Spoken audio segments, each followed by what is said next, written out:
Janasena party state recognized party కాకపోయినా symbol is a reserved symbol. So symbol విషయంలో ambiguity కానీ confusion కానీ జన సైనికులకి అవసరం లేదు. న్యాయపరమైన పోరాటం చేయాల్సిన అవసరం సుప్రీంకోర్టు స్పష్టమైనటువంటి జడ్జిమెంట్ సైటేషన్ ఉండగా ఎలక్షన్ కమిషన్ ఆ వైలేషన్కి పాల్పడుతుందని మీరు అనుకోవద్దు. అట్లాంటిది ఏదైనా జరిగినా న్యాయ నిపుణుల పర్యవేక్షణలో న్యాయ కోవిధులు న్యాయబద్ధమైనటువంటి విధానాల్లో జనసేన పార్టీకి సపోర్ట్ చేసే వాళ్ళు కొన్ని వందల మంది ఉన్నాం.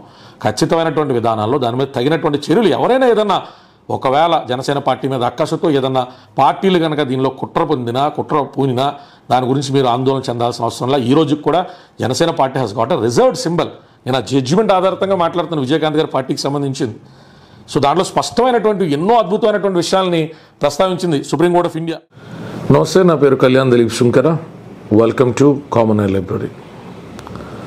అధికారికమైనటువంటి గుర్తింపు రిజిస్టర్డ్ పార్టీగానే కాకుండా ఎన్నికల సంఘం గుర్తించినటువంటి పార్టీగా జనసేన పార్టీకి ఈరోజు 21కి 21 సీట్లు రావడం వల్ల కేటాయింపు జరిగిందా అనేటువంటి విధానంలో చాలామంది మనకు మెయిల్స్ పెడతా ఉన్నారు. నేను ఈ వీడియోకి ముందే పెట్టాను. గతంలో 2023లోనే అప్పుడు విజయకాంత్ గారికి సంబంధించినటువంటి సుప్రీంకోర్టు సైటేషన్ని పెడుతూ జనసేన పార్టీ అప్పుడున్న సందర్భంలో కూడా ఖచ్చితంగా కొట్లాడచ్చు, ఎలక్షన్ సింబల్ అనేటువంటిది వారు ఇచ్చినటువంటి క్రైటీరియా ప్రకారం గాజు గ్లాస్ గుర్తు అనేటువంటిది పొందడానికి ఉన్నటువంటి అవకాశాల గురించి నిన్నాడు చెప్పడం జరిగింది. అంటే ఏం చెప్పినా అది ఏదో ప్రాపకం కోసం కాకుండా వాస్తవం ఏదైతే రూల్ పొజిషన్ ఉన్నదో దాని మీద అధ్యయనం చేసే మన వీక్షకులకు అందించాలనేటువంటి ప్రయత్నం ఎప్పుడూ చేస్తూ ఉంటాం. సో రూల్ పొజిషన్స్ అయితే మారవు. ఈరోజు అడ్వాంటేజెస్ ఏంటనేటువంటి విషయం జ్ఞప్తి పెట్టుకుంటే రికగ్నైజ్డ్ పార్టీస్ విషయంలో నా ఆశ కొంతవరకు నెరవేరుతుంది. ఏంటి అంటే చైతన్యవంతులైన ఓటర్లు మాత్రమే సమర్థులైన నాయకులను ఎంచుకుంటారు అని నేను బలంగా నమ్ముతా.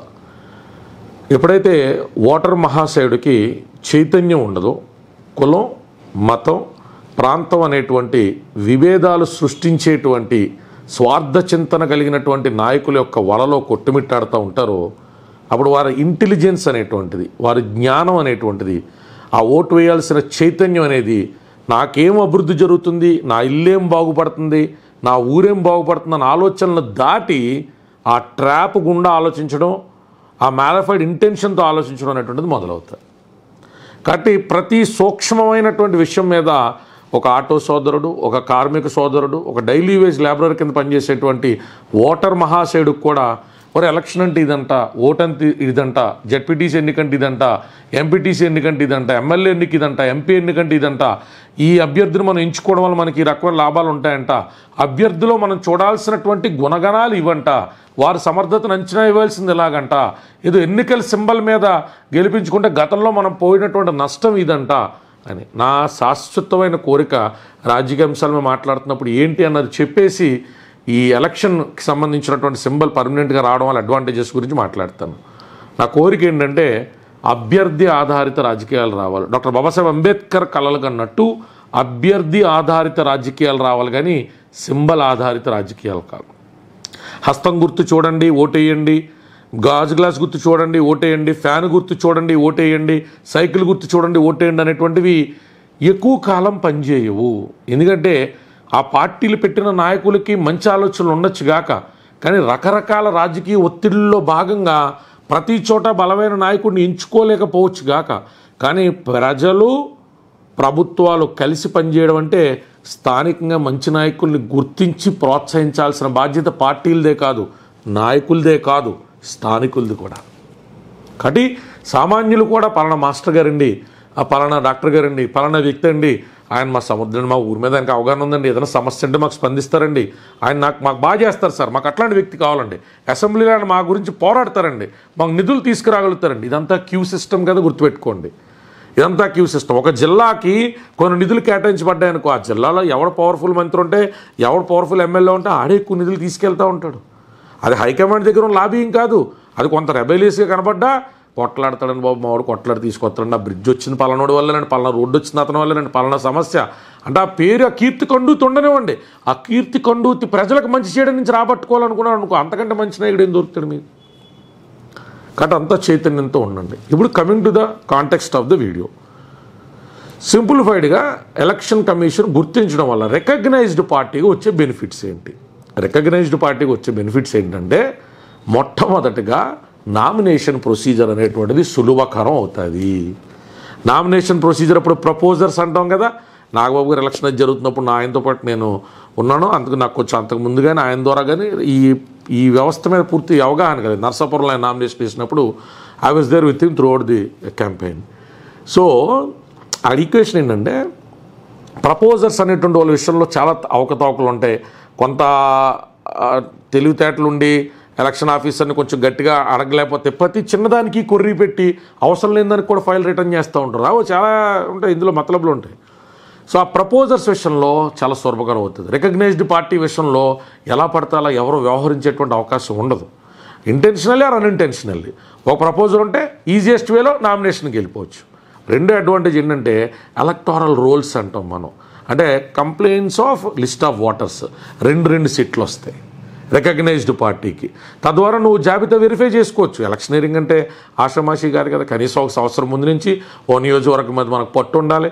ఆ నియోజకవర్గంలో ఉన్నటువంటి మండలాలెన్ని, వార్డులెన్ని, ఆ వార్డులలో స్థానికంగా ఉన్నటువంటి ఇతర పార్టీ నాయకులు ఎంతమంది, స్థానిక నాయకులు, వాళ్ళకి ప్రత్యామ్నాయంగా మన దగ్గర ఉన్న నాయకులు ఎవరు, బూత్ కమిటీలన్నీ, ప్రతి వార్డులో కూడా ఉన్నటువంటి ఓటర్లో మన ప్రత్యర్థి పార్టీకి ఓటు ఖచ్చితంగా వేస్తారన్న వాళ్ళు ఎంతమంది, మన పార్టీ ఓటర్లు ఎంతమంది, మన పార్టీ ఓటర్లను సెక్యూర్ చేసుకుని బూత్ దాకా తీసుకెళ్లి ఓటు వేయించేటువంటి యంత్రాంగం ఏంటి, ఇవన్నీ వెరిఫై చేసుకోవడంలో ఎలక్టోరల్ రోల్స్ అనేటువంటివి చాలా కీలకమైన భౌమికమైన పాత్ర పోషిస్తాయి. సో అట్లాంటి ఎలక్టోరల్ రోల్స్ ఉండవు సెట్లు వస్తే బీయింగ్ రికగ్నైజ్డ్ పార్టీ. ఇంకేముంటుంది అవకాశం అంటే స్టార్ క్యాంపెయినర్స్. ప్రతి రాజకీయ పార్టీ స్టార్ క్యాంపెయినర్స్ని పెట్టుకుంటుంది. ఆ రికగ్నైజ్డ్ పార్టీకి ఉండే అడ్వాంటేజ్ ఏంటి, యాడెడ్ అడ్వాంటేజు, మామూలు అన్రికగ్నైజ్డ్ పార్టీ 15 మందినో 20 మందినో పెట్టుకుంటే రికగ్నైజ్డ్ పార్టీ సుమారు 40 మందిని అధికారికంగా స్టార్ క్యాంపెయినర్స్గా పెట్టుకోవచ్చు. వారికి సంబంధించినటువంటి ఖర్చుని అభ్యర్థి తాలూకా ఖర్చులో కలిపి చూడాల్సిన అవసరం లేదు. ఉదాహరణకు అభ్యర్థికి ఓ 30 లక్షలో 40 లక్షలో ఓ నిర్దిష్టమైనటువంటి ఖర్చు ఎంత ఖర్చే పెట్టాలని ఉందనుకోండి, సరే అవి పెడతారా పెట్టరా ఇవన్నీ ప్రాక్టికల్గా మనకు తెలిసినప్పటికీ ఆ రకమైన పాలసీసే ఉంచడం అనేటువంటిది కాస్త భయాన్నైనా ఉంచుతుంది. అది తీసేసామనుకోండి మరీ విశృంఖలత్వంగా సర్వైవల్ ఆఫ్ ద ఫిట్టెస్ట్ అన్నట్టు 100 కోట్ల అక్రమార్జితం ఉన్న ప్రతి కూడా ఎమ్మెల్యే అంటాడు. అసెంబ్లీకి వెళ్ళి ఏం ఆడతావు, మాకు అదేం కాదండి, మాకు స్టిక్కర్ కావాలండి.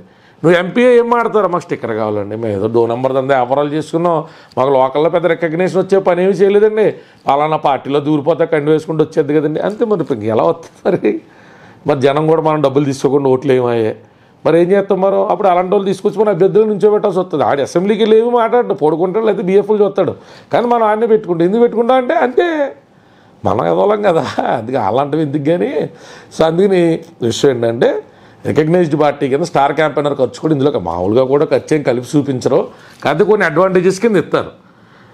ఇక అన్నింటికంటే ఫస్ట్ అండ్ ఫార్మోస్ట్ ఏంటి, మీ గాజులెస్ సింబల్ ఇంకోరికి ఇచ్చేసారంట అంటే ఎలాగా ఎంత రికగ్నైజ్డ్ పార్టీ అయినా దాన్ని పోలినటువంటి సింబల్తో ఉన్న వాళ్ళని పేరు పోలిన వాళ్ళతో ఇదంతా దిక్కుమాలిన రాజకీయంలో నీచ రాజకీయంలో అంతర్భాగమే. ఇప్పుడు పవన్ కళ్యాణ్ అనే వ్యక్తి ఉన్నారనుకోండి, ఆ కొనిదెల పవన్ కళ్యాణ్ బదులు కాసారపు పవన్ కళ్యాణ్ అని పేరు ఉన్నవాడు ఎవరితోనో ఏదో ఉంటుంది, ఆడితో నామినేషన్ వేయిస్తారు. ఏమిచ్చి గాజు గ్లాస్కి ఇంకో సింబల్ పోలిన సింబల్ ఏదో తీసుకునే ప్రయత్నం చేస్తారు. ఆ సింబల్ అలా ఓట్లు వేసేస్తారండి. ఒట్టు ఇప్పుడు ఫ్యాన్ సింబల్ ఉందనుకోండి, టేబుల్ ఫ్యాన్ పెడితే అది ఫ్యాన్ అనుకుని ఓట్లు వేసిన వాళ్ళు ఉంటారు. మీకు సిచ్యువేషన్ అర్థమవుతుందా? సైకిల్ సింబల్ ఉందనుకోండి, స్కూటర్ సింబల్ పెట్టే వాళ్ళు ఉంటారు. ఇలా రకరకాల ప్రయోగాలు ఉంటాయి. ఇప్పుడు ప్రజలకి ఇంత చేయగలుగుతాం. ఫస్ట్ ఎలక్షన్ అంటే కిందడి మీదడి ఓకే, కష్టపడ్డారు, అవకతవకలు జరిగిన ఒప్పుకుంటాం. సెకండ్ ఎలక్షన్ కూడా చేస్తున్నాడంటే ఏంటి, ఈ first election to second election మధ్యలో ఆడేమి ఎదగనట్టే కదా. నిజంగా ప్రజల్లో అంత గుర్తింపు ఉండవు. 1,00,000 ఓట్లు నీ ముఖం చూసి చేయగలిగే అంత అందుబాటులో ఉండి ప్రజలను అంత చైతన్యవంతులు చేయగలిగితే నువ్వు మామూలు క్యాజువల్గా తిరిగినా అలా ఉన్నారు బాగున్నారా, ఇలా ఎలక్షన్ వస్తుందంటే ఊరుకోండి సార్ మీరు ఇంటికి కూర్చొని మేము ఓట్లు వేస్తామని చెప్పేటట్టు ఉండడం ఎదుగుదల.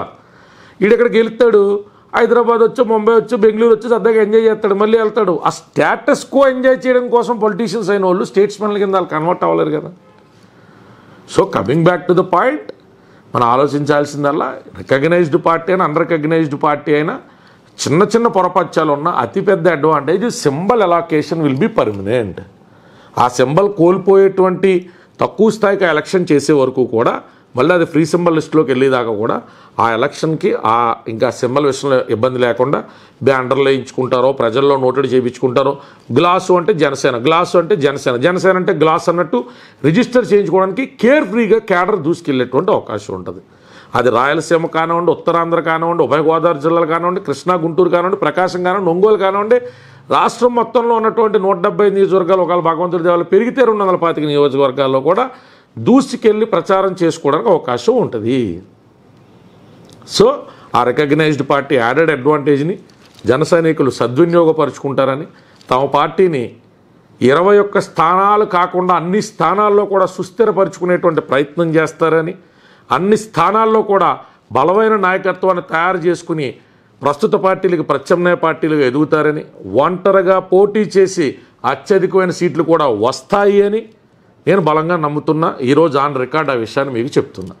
22/10/2025న 22/1/2025 అని చెప్తున్నా. ఏమో 22/10/2025కి ఈ 10 నెలల కాలంలోనే అంత సుస్థిర స్థానాన్ని జనసేన సంపాదించుకుంటుందేమో, హూ నోస్. కాబట్టి అందరూ కూడా కష్టపడండి, పార్టీని పెద్ద చేసుకోండి, ప్రయోజనాత్మకంగా ముందరికెళ్ళండి, ఎక్కువ మందికి నాయకత్వ అవకాశాలు కల్పించండి. పలానా పార్టీ తయారు చేసిన నాయకులు ఈరోజు చెప్పుకుంటాం కదా, కేసీఆర్ అంటే టీడీపీ ప్రోడక్ట్ అండి, రేవంత్ రెడ్డి అంటే టీడీపీ ప్రోడక్ట్ అండి అని అంటే చెప్పుకుంటాం.